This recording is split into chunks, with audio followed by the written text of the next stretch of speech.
Here I am, struggling to squat in the 500s with knee pain so unrelenting that it almost forced me out of powerlifting. Now here's me squatting 925 in wraps and 799 in sleeves with absolutely no pain at all. So what changed? Well, today I'm going to teach you the two concepts that I learned in order to save my powerlifting career. But first, we need to start out with what I was doing before because it definitely wasn't working. I was listening to physical therapists and coaches whose entire strategy was to get my knees to do less, which kind of made sense because at the time I thought my knee pain was a direct result of pushing squats too hard. Their advice was to avoid letting my knees go over my toes at all costs, avoid direct quad work, and squat as little as possible. This got to the point where for the last 4 weeks of the meet prep that almost took me out, I didn't even train squats and only did good mornings in an attempt to let my knees heal. How did that meet go? Well, I didn't even make it to the platform because my quad tore in the warm-up room. And the PTs and orthos told me that if this is how my knees respond to squats, the only real solution was to quit. I was crushed. It felt like the thing that I dedicated my entire adult life to up to that point was being taken away from me. And it felt like I had no real choice but to listen to them because it just wasn't getting better. But at the same time, I wasn't ready to accept being done. So I made a plan to take 6 months off of squatting entirely and work on everything but my quads because they were saying the problem was I was too dominant in my quads and my hamstrings and hips were too weak. Well, those 6 months passed, I got into the squat bar and more pain than ever. I was like, what the... because I was doing exactly what I was told and it still didn't work. So in my head, I had two options. Either the PTs and doctors were right and I needed to quit, or there had to be some better answers somewhere else. So in a last-ditch attempt, I made two pretty rash decisions. But before we do that, hit the link below and check out the team. Individualized coaching from me on a daily basis, programming straight to an app on your phone, and a ton more exclusive educational content in the classroom. It's sick, and I want to help you, so sign up. We packed up our entire lives so I could move to Florida and go back to school to look for those answers. And I hired my undergrad classmate, Spencer Rivers, to be my bodybuilding coach so I'd have something to focus my training on other than powerlifting. Both of those choices worked out way better than I ever could have imagined for reasons that I never would have expected. Because at school, I thought the answers would be some sort of better manual therapy strategy. It definitely wasn't. I thought bodybuilding would just be something to keep me from getting bored, but it turned out that bodybuilding training was what would end up getting my knee back on the right track. Because Spencer made me train quads for the first time in a year, and he made me do it with high quality reps and as big of range of motion as I could handle, which sucked at first because leg extensions felt like my knees were going to explode. Hack squats were so embarrassingly light, but for the first time in as long as I can remember, things started progressing.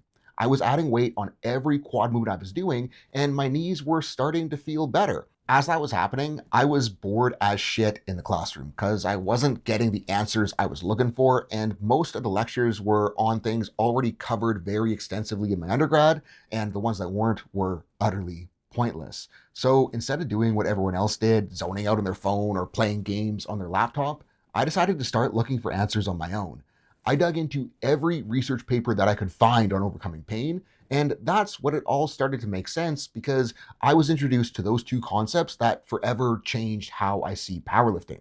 The first is the biopsychosocial model of pain, which can be made extremely complex, so I'm going to do my best to keep it pretty straightforward here. Basically, it is an acknowledgement that there is way more going on with pain than whether or not a body part is broken. And that was important for me because I thought my knees hurt as bad as they did because the damage I'd done to them was so bad.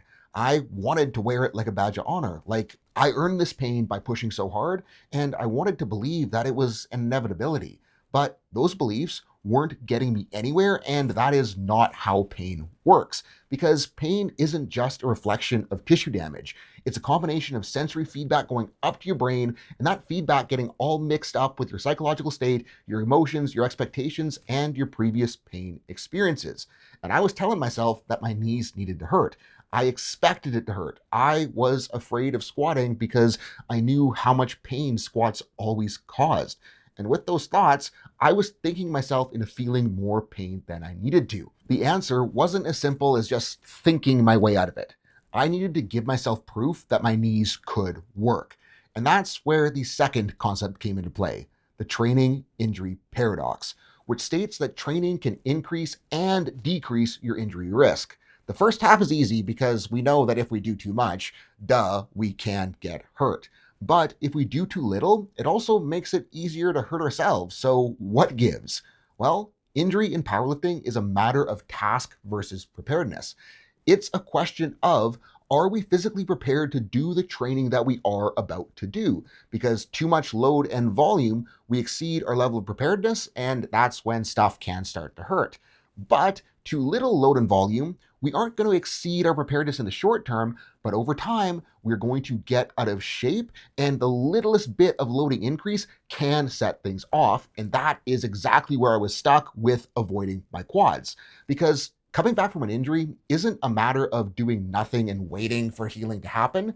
We need to find the right amount of work to do so that we can get in better shape and create better healing. And that's where the magic with the bodybuilding training happened, because I was using my knees in a way that I could actually use them, since I wasn't just trying to load up a squat bar and expecting it to go well.